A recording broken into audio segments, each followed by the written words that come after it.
Hi guys, my name is Khánh. I am an academic trainer from IELTS Fighter and today I will guide you through an IELTS Speaking lesson. Bài giảng ngày hôm nay sẽ thuộc hệ thống các bài nâng cấp từ vựng IELTS Speaking Band 7.0 và chủ đề ngày hôm nay của chúng ta sẽ là về Technology, công nghệ thông tin. So you guys ready? Let's get started. The content of today's lesson contains three main parts. The first one being the lexical resource, nouns and adjectives that are useful for the technology topic. Next, we have some collocations so that your speaking flow can be much more sufficient and more natural too. And the last part will be some exam practice where I can give you guys some sample answers.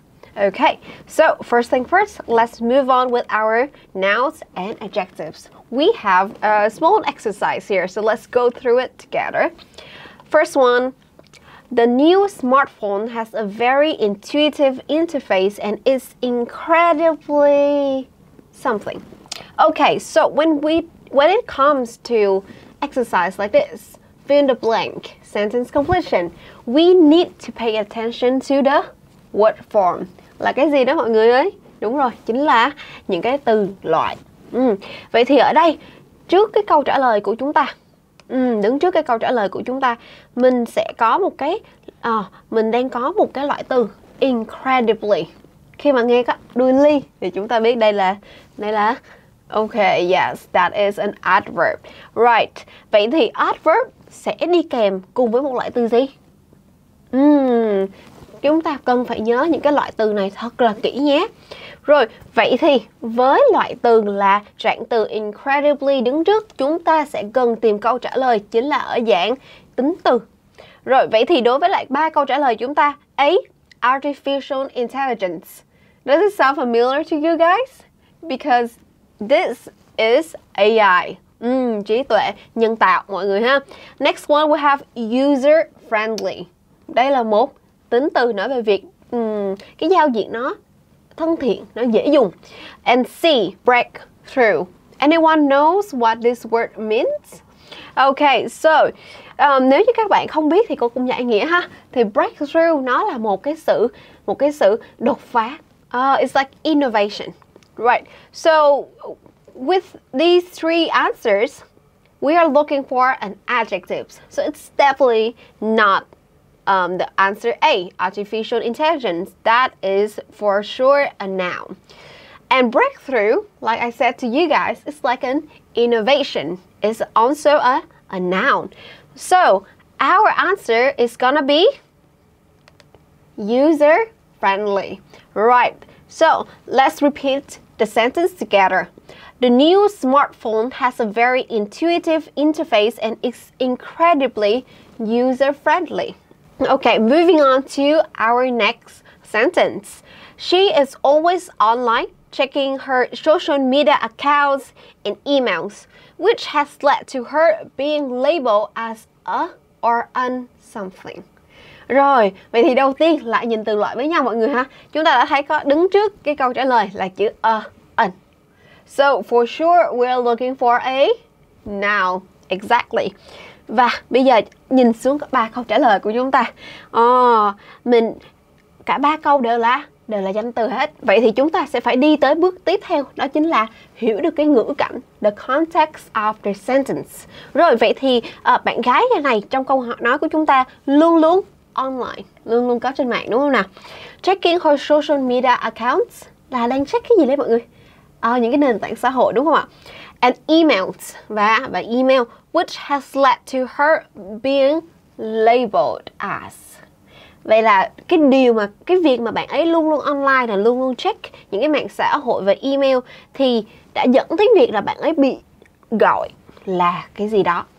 Vậy thì một người mà luôn luôn mở điện thoại ra và gọi là dán mắt vào màn hình đó mọi người ha, thì chúng ta hay nói là bạn ấy bị nghiện điện thoại. Đúng không? Vậy thì nhìn qua 3 câu trả lời của chúng ta thì có câu nào nó có liên quan tới lại cái ý nghĩa như vậy không? Okay, so it's definitely gonna be A, internet addict. Right. Rồi, bây giờ chúng ta sẽ có cái từ addict. Okay, let me show you guys the word addict right here. Rồi, vậy thì addict Nó giống như là chữ addiction đó mọi người. Addiction là sự nghiện ngập một cái gì đó. Vậy thì addict chính là nói về người. Đó là một người bị nghiện cái gì đó. Vậy thì internet addict chính là bị nghiện mạng xã hội mọi người ha. Vậy thì bây giờ cùng cô giải nghĩa một xíu hai cái từ tiếp theo luôn. Cyber security.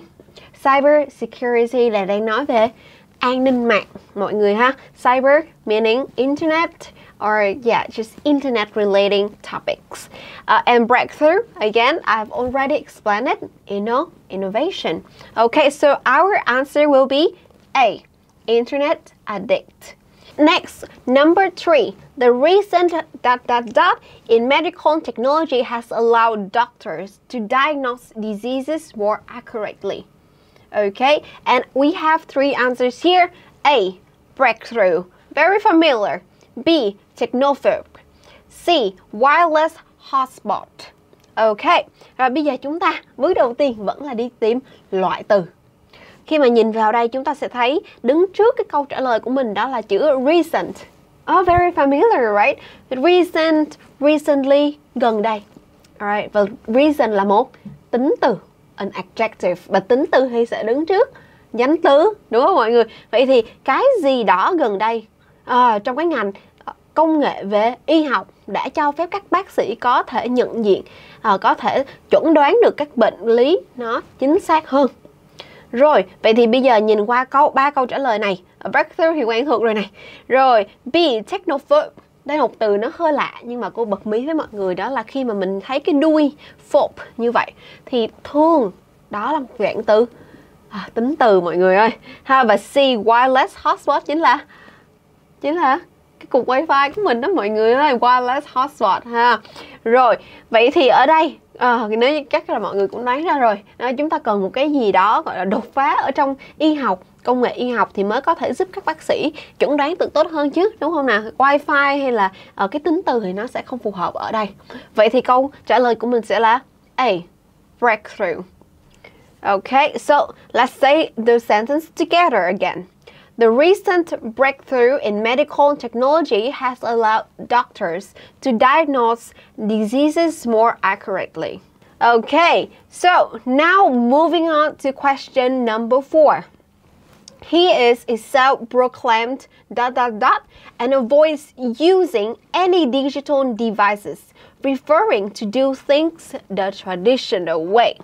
Okay, cái câu này để cô giải thích cùng mọi người nha. He is a self-proclaimed ... Anh ấy tự xưng là một người như thế nào đó. And avoids using any digital devices. Và tránh cái việc sử dụng các thiết bị điện tử. Preferring to do things the traditional way. Mong muốn làm mọi việc theo cái cách truyền thống. Ok, một người mà họ không thích dùng các điện tử, mọi người không thích dùng thiết bị điện tử, muốn làm việc truyền thống cơ. Và đang muốn tự nhận là một người như thế nào đó. Okay, now looking at our answers. A, technophile. B, user friendly. And C, technophobe. Okay, và nếu như mọi người nhớ lại, đối với lại cái câu 4 này thì cô có nói sơ hồi nãy ở câu 3 đó là technophobe nó đang nói về người, đúng không ạ? Rồi ở đây chúng ta, và ở đây chúng chính là mình cần một cái người đó. Rồi vậy thì câu trả lời chính xác của mình sẽ là technophobe. Ok, vậy thì dựa vào cái ngữ cảnh ở đây nha mọi người. Dựa vào cái ngữ cảnh đó là không thích sử dụng thiết bị điện tử nè, thích làm việc truyền thống nè. Vậy thì mọi người có đoán được technophobe là một người như thế nào không? Ok, technophobe, yes, đó là những người không thích các thiết bị điện tử hiện đại. Có thể là hiểu dễ hay dàng như vậy ha mọi người. Còn nếu như mà mọi người muốn hiểu theo một cái nghĩa mà đúng theo từ điển Oxford thì cô cũng xin đọc cho mọi người nghe về cái định nghĩa. Đó chính là a person who fears, dislikes or avoids new technology. Okay, so remember this word is a very advanced and very useful lexical resource. Okay, you guys have gone with me through 4 sentences. Yeah, that's half the way of our nouns and adjectives. Let's move on to our next questions. Now, number 5, to access the internet in the coffee shop, connect to their ... Đối với câu này thì cô nghĩ rằng các bạn có thể đoán được dễ dàng rồi đúng không nào? Để có thể truy cập internet thì chúng ta sẽ cần tới Wi-Fi, đúng không? Wireless đó mọi người, wireless hotspot. Okay, so the answer is very obvious in this sentence. Now, let's move on to number 6. ... is a growing concern in our increasingly connected world, with hackers trying to breach online security systems. Okay. A. Internet addict. B. Breakthrough. And C. Cyber security. Okay. Dựa vào những cái câu hỏi trước và những câu trả lời trước chúng ta đã cùng làm với nhau thì các bạn cũng đã hiểu được hai cái đáp án Internet addict và breakthrough là gì rồi. Vậy thì đáp án ở đây chắc chắn sẽ là cyber security. And now, number 7. The science fiction movie feature advanced robots with human-like ... Okay, rồi. Bây giờ nhìn vào những cái câu trả lời của mình đi mọi người. A, B and C. Okay, artificial intelligence, technophile, user-friendly. Bây giờ chắc chắn là user-friendly chúng ta phải bỏ qua rồi nè. Đúng không nào? Rồi vậy thì chúng ta sẽ phải nhìn tới hai câu A hoặc là B. Vậy thì cùng giải nghĩa cái câu này với cô ha. The science fiction movie feature advanced robots with human-like something.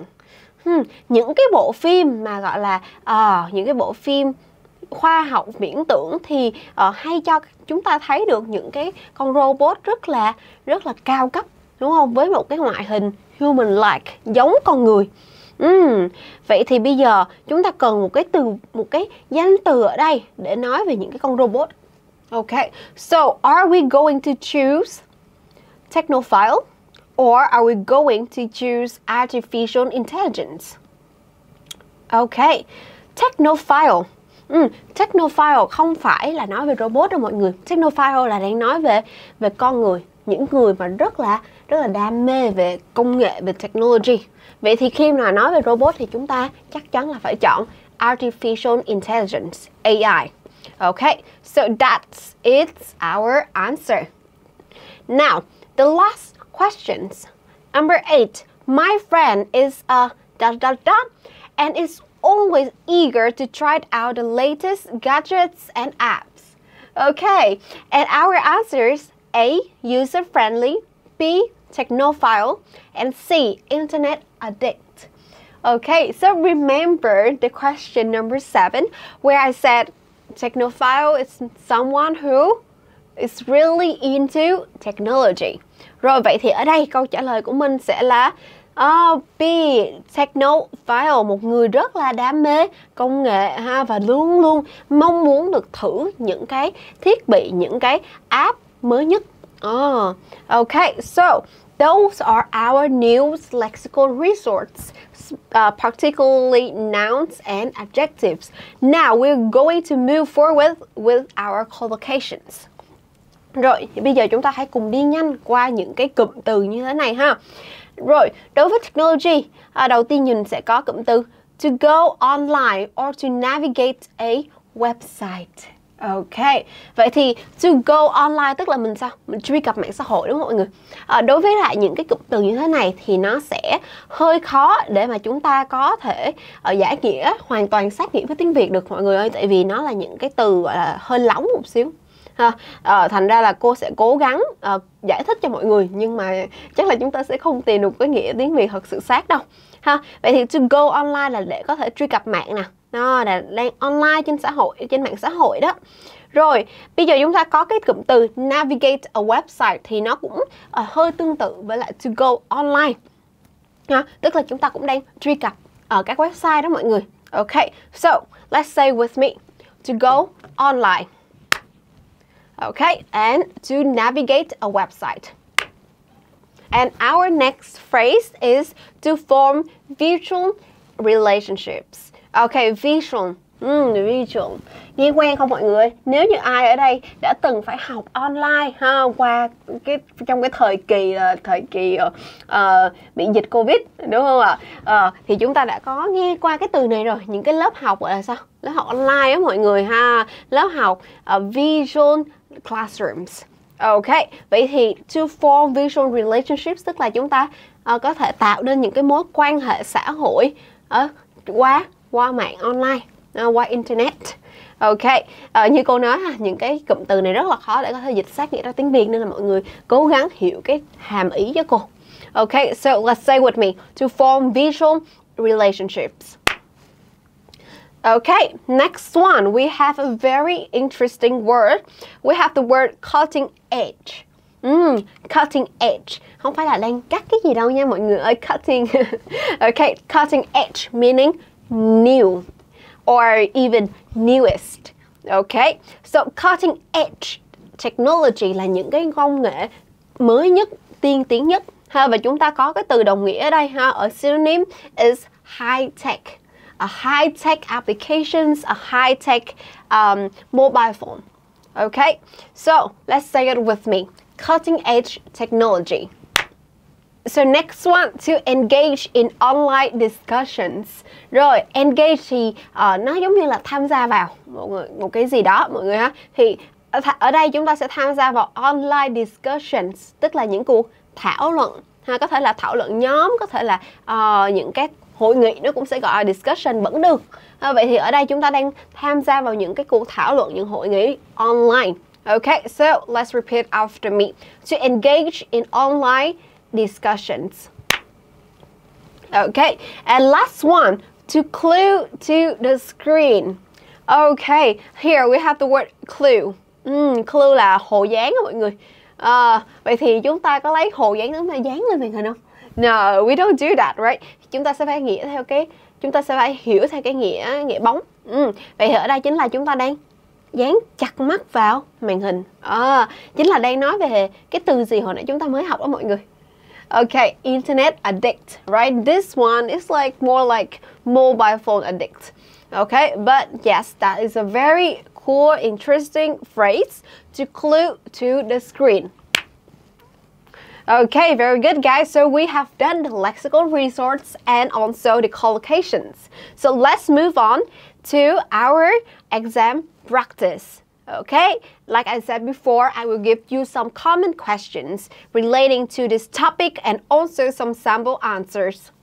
Okay, so here are our 4 common questions. Let's go in detail how to answer these, okay? So, firstly, we have the question, are you interested in robots? I think this is a very common question when they want to ask about your hobbies, your interests, and now, you know, we want to move into the topic of technology. Okay, so with this question, I have the sample answers like this. Yes, absolutely. I'm kind of a technophile, so I'm incredibly crazy about robots, especially those equipped with cutting-edge technology. The concept of artificial intelligence and how it's applied to create robots that can perform breakthrough tasks is fascinating to me. Wow, that is a very good answer, right? And we use our new lexical resource like technophile, cutting-edge technology, artificial intelligence and breakthrough. Và ở đây mọi người sẽ thấy breakthrough chúng ta không dùng như là một danh từ mà chúng ta vẫn có thể dùng như một tính từ hay là một cái tác vụ, một cái task. Nó rất là đột phá, nó mang tính đột phá.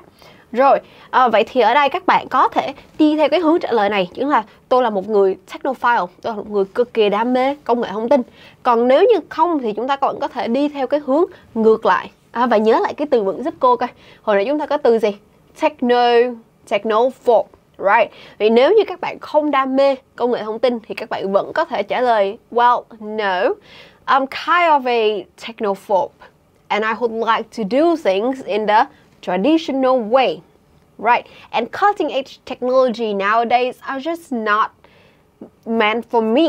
I'm a low tech person, so it's just, yeah, I don't like new technology and I'm not interested in it.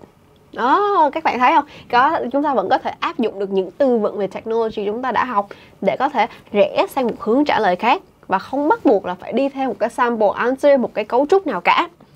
Rồi, tiếp theo chúng ta sẽ có câu hỏi do you like robots to work at your home? Các bạn có thích có một cái robot để có thể làm việc ở nhà với bạn không? Okay, so I have mixed feeling about having robots work at my home. While I appreciate the idea of user-friendly robots helping with household chores like cleaning or cooking, I also value the personal touch that human interaction brings. I believe it's essential to strike a balance between technology and human presence in the home. Okay, wow, I like this answer. You guys can see that we have like two opinions, right? A mixed feeling in the same answer. Rồi, bây giờ chúng ta có một cái cảm xúc nó hơi trộn lẫn một xíu, cũng vừa hơi tích cực vừa hơi tiêu cực. Chúng ta sẽ có cái cụm từ mixed feelings. Ok, chúng ta đang có cảm xúc nó cũng hơi khó giải thích về cái việc đó là có những cái robot có thể làm việc ở nhà mình. Rồi, vậy thì tôi trân trọng cái ý tưởng đó là có những cái robot gọi là có giao diện thông minh, giao diện thân thiện giúp với lại những công việc nhà. Mọi người sẽ thấy ở đây chúng ta dùng cái cụm từ user-friendly robots. Các bạn sẽ luôn luôn để ý giúp cô đó là dù là trong speaking hay là writing ở bài thi IELTS thì hãy nhớ đó là khi mà chúng ta dùng một danh từ hay dùng một động từ, mình sẽ cố gắng là bổ sung thêm ý nghĩa vào cho cái từ đó. Như là đối với danh từ thì mình sẽ bổ sung tính từ, hay là động từ thì mình sẽ bổ sung trạng từ. Ok. So we have user-friendly robots helping with household chores. Nhưng tôi vẫn value, tôi vẫn trân trọng đề cao cái personal touch that human interaction brings. Tôi trân trọng những cái gọi là những cái chạm của tương tác của con người. Ok. Và cái câu cuối cùng cô thấy là một cái câu rất hay để có thể chốt được một cái câu hỏi như thế này. I believe it's essential to strike a balance. Có thể đạt được một cái sự cân bằng giữa có việc giữa có công nghệ thông tin, có robot và việc làm của con người. Mọi người sẽ nhớ cái cụm từ này giúp cô ha. Strike a balance. Okay. Next question. Let's move on with: do you want to take a car in which a robot is the driver? Ở đây chúng ta đang có một câu hỏi về tình huống, đó là mình có đồng ý với việc đó là đi một cái xe mà được lái bằng robot. Okay, so let's look at the sample answers. For me, the idea of a car with a robot driver is intriguing. If the technology behind it is proven to be safe and reliable, I would consider it for my commute. However, I would also want to ensure that I can still engage in meaningful conversations in order to make the most of my time during the commute. Ok, rồi các bạn có thể thấy ở đây cái hướng trả lời của mình là vẫn đồng ý nếu, có chữ nếu ha, nếu như là cái công nghệ này is proven to be safe and reliable, được chứng minh ra nó an toàn và đáng tin cậy mọi người ha.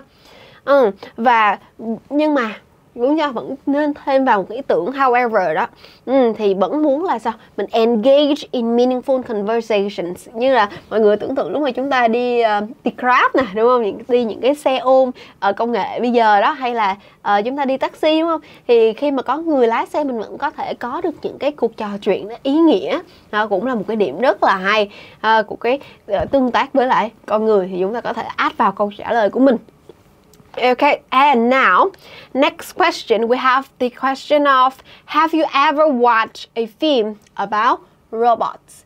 Bạn đã bao giờ xem những cái phim về robot chưa?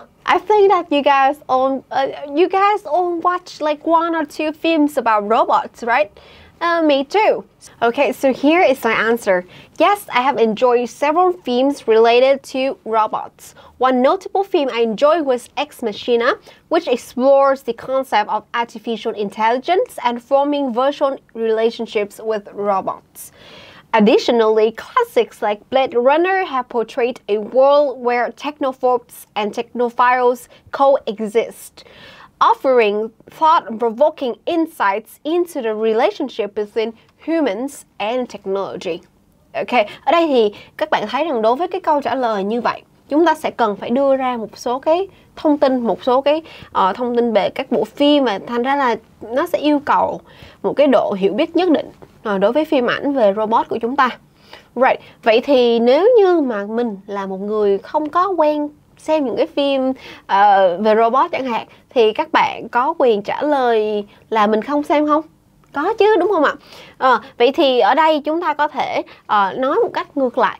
Thì nếu như bạn nào nghĩ ra được một câu trả lời thật hay cho câu này thì hãy comment cho cô biết nhé.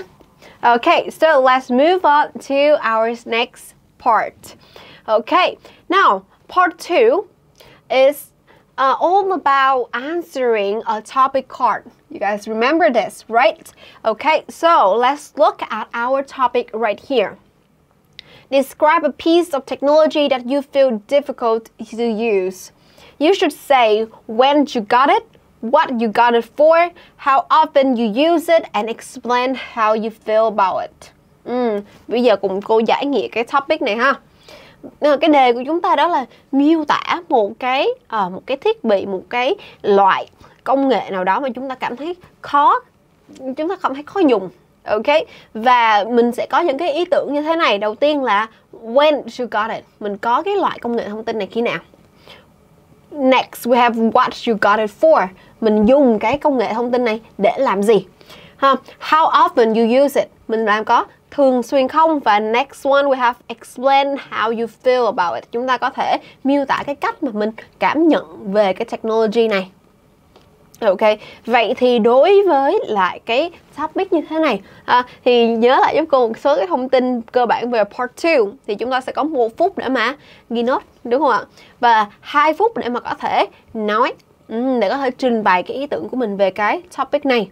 Rồi, vậy thì đối với lại cái phần 1 minute note taking thì cô sẽ không đề cập trong bài giảng ngày hôm nay, mà cô sẽ cho các bạn xem thử cái sample answer của cô nhé. Okay, and here is my sample answer. As a passionate technophile, I recently acquired a 3D printer, which has proven to be a piece of technology that I find somewhat challenging to use effectively. I purchased it about 6 months ago with the intention of exploring 3D printing as a hobby and potentially creating custom design objects. Initially, I was quite enthusiastic about my new 3D printer and use it frequently, experimenting with various designs and materials.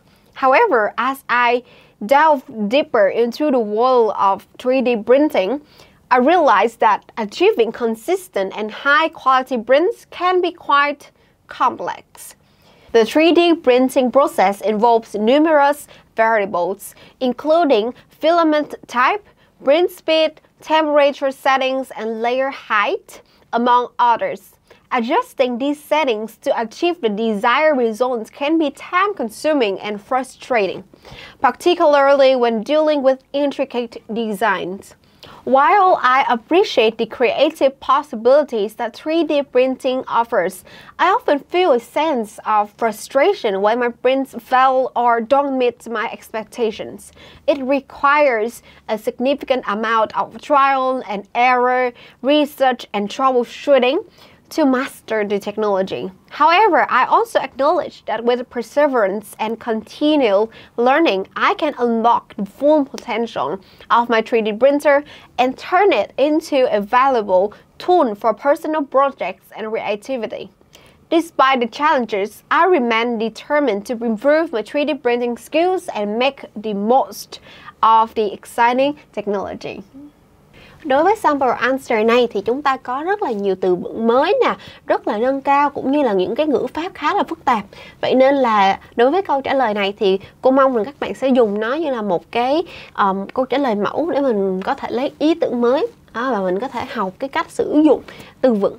Đó, chứ nếu như mà các bạn không có nghĩ ra được những cái câu trả lời nó chi tiết và nó nâng cao đến vậy thì mình cũng đừng có bị gọi là áp lực quá. Okay, so now let's look through the lexical resource and the grammar we have here.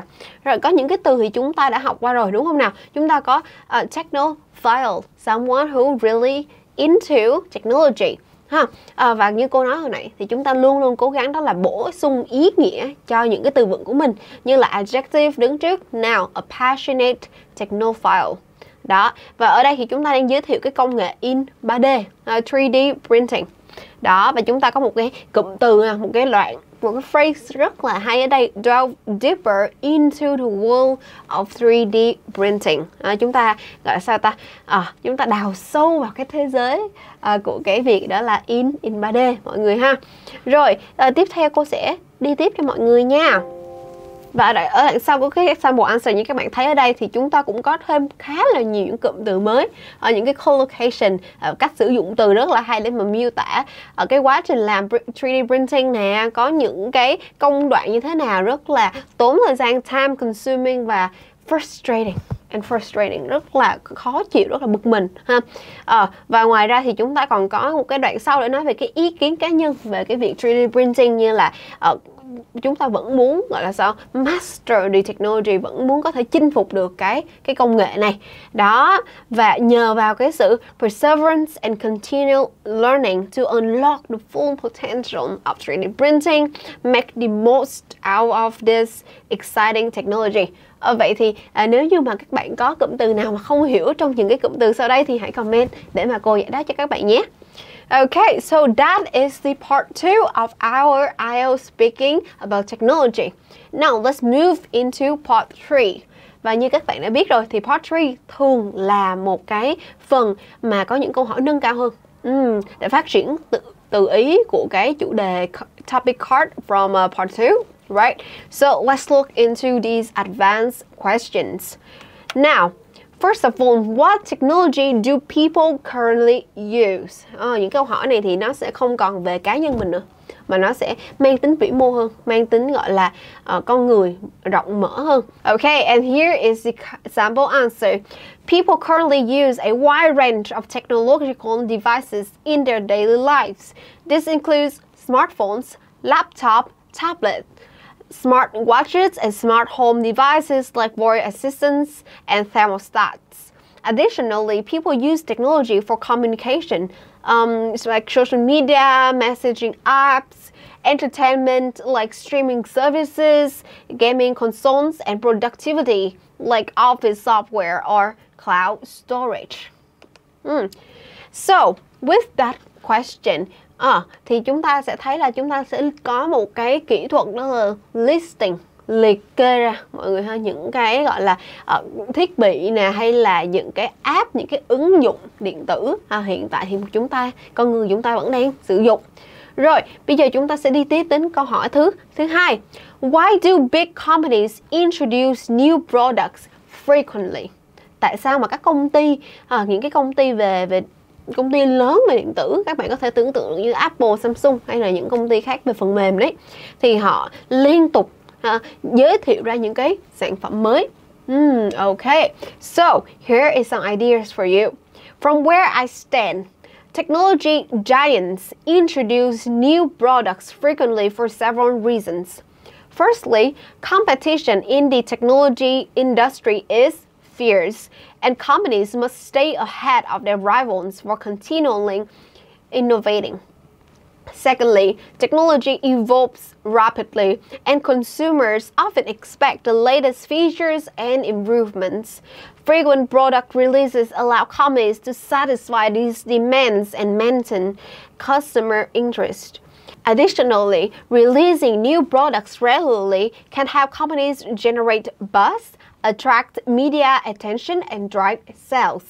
Ok, đối với câu trả lời này thì các bạn thấy đầu tiên mình có một cái cách paraphrase rất là hay. Thay vì nói là big companies about technology hay là technology company thì chúng ta có từ technology giants. Giants ở đây chúng ta sẽ không dùng như là cái nghĩa đen là người khổng lồ đâu ha, mà ở đây là những cái ông lớn ở trong cái ngành về công nghệ mọi người ha. Đây là một cái cách paraphrase rất là hay và các bạn nên ghi lại. Okay, technology giants. Next, we have the idea of stay ahead of their rivals. Các công ty thì phải liên tục cập nhật để sao? Để có thể giữ được cái vị trí của mình trước những cái đối thủ, được không ạ? Rồi, và cuối cùng đó là cái ý đó là ngoài cái việc đó là cạnh tranh với các công ty đối thủ thì chúng ta còn sao? Các công ty còn có thể thỏa mãn được cái nhu cầu của cộng đồng. Okay, so those are some ideas and some vocabulary for this question. Okay, next we have the question of Why are people so keen on buying iPhones even though they haven't changed much from one to the next? This is a question that we should really think about, isn't it? People are eager to purchase iPhones despite minor improvements from one model to the next due to various factors. First of all, Apple has built a strong brand and a loyal customer base over the years. Customers trust the quality, performance, and design of Apple products. Additionally, the iOS ecosystem, including the App Store and seamless integration with other Apple devices, is a significant factor. Even though individual iPhone models may not bring groundbreaking changes, they often include improvements in processing power, camera capabilities, and software features. Many users appreciate these incremental enhancements and see value in upgrading for a better overall experience. Okay, so again, in this sample answer, you can see that we have a very good idea about why people keen on buying iPhones, right? Because Apple, first of all, is a strong brand name. Yeah, that is a phrase that we should note down, okay? Các bạn nên lưu ý cái từ strong brand. Một cái tên tuổi rất là đáng tin cậy nè mọi người. A loyal customer base. Okay, and next we use the idea from the question. They haven't changed much from one to another device, right? So here, mọi người thấy là chúng ta dùng cái ý tưởng từ cái câu hỏi đem xuống cái câu trả lời. Đó là mặc dù là ok, mình paraphrase lại, iPhone models không có những cái thay đổi quá là đột phá, những cái groundbreaking changes. They often include improvements in những cái mặt nào đó. Đó thì chúng ta có thể thêm được ý vào trong cái phần ý tưởng này, bằng cái câu hỏi này. Okay, I think this is an idea that we should learn. You know, we should follow. But still, don't be pressured that you haven't gotten those ideas now. We will improve through our next lessons of IELTS speaking. Okay, so just keep trying your best, and I think that you can make it at the end. And that is also the last slide of today's lesson. I hope that you have got a lot of, useful lexical resources, collocations, and also ideas for your speaking in IELTS test, especially relating to the technology topic. Okay, so I hope to see you guys soon on the next episodes, on the next lessons, and yeah, have a nice day. Bye! IELTS Fighter, vì 1 triệu người Việt đạt 6.5 IELTS.